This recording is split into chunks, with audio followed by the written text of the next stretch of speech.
Good morning. Today we're going to learn about a place in our environment.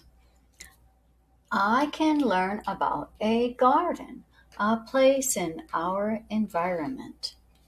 We're going to do that with a read aloud called Our Garden by Jessica Quilty, illustrated by Nicole Wong. Now remember, the illustrator is the one who drew the pictures, and the author is the one that did the words. You have a vocabulary word bank. We'll come back to that if we have time at the end.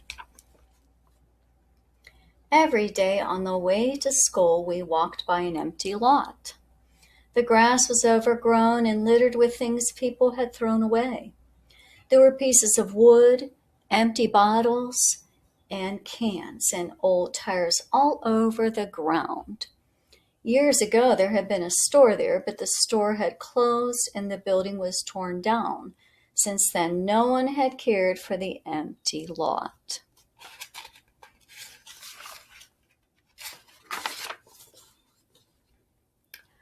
All that litter makes our city look dirty, Kate said one day. We could clean out that lot and make it a nice place for people to enjoy. We could turn it into a park, said Jim. Or a basketball court, said John. Then I had an idea. I know what we can do, I said. We can plant a beautiful garden. That would give this old lot new life. A garden, asked my friends. That's a great idea, and they agreed. We told our parents all about our idea.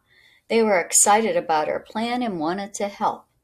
They suggested that we go to City Hall and talk with the mayor of our city.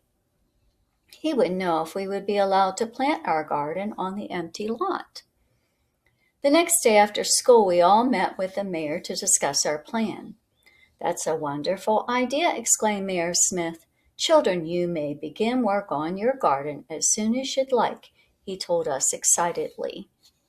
So they had to have permission first.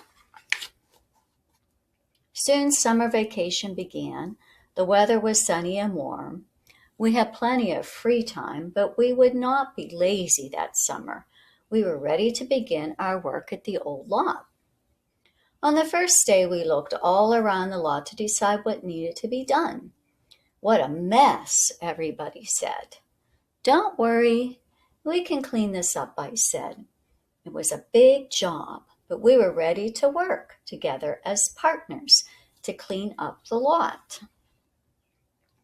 Jim picked up trash. Kate collected all the newspaper for recycling. We worked hard and did not cheat in our effort. Our parents had their regular jobs to go to during the day.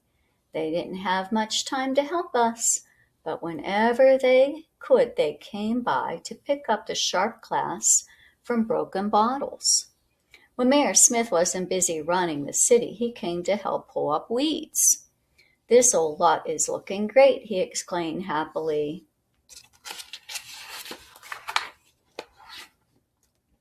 Soon it was time to decide what we would plant in our garden. We all had good ideas. Let's plant crops of tomatoes and potatoes to eat, said Kate. I'd like to have blue and yellow and red and orange flowers, said Jim. It would be fun to have a big tree for climbing and reading in the shade, I said, and we could build a tree house after our tree grows. If we plan carefully, said John, we can make our garden exactly how we would like it to be. Later that day, Mayor Smith and two other men arrived in a big truck. The truck was full of seeds and plants and soil for the garden. You are doing a wonderful thing for the people of our community, said the mayor. The workers at City Hall have collected money to pay for the things you will need for the garden. It is a gift to you from our city, he beamed. We all cheered and thanked the mayor for his help. We worked in our garden almost every day of that summer vacation. We spread healthy soil across the lot to coat the ground. Then we carefully planted our flower seeds. Tiny tomato vines went in one corner. Our parents helped us plant a young tree right in the middle of the garden. Then we placed bricks around the bottom of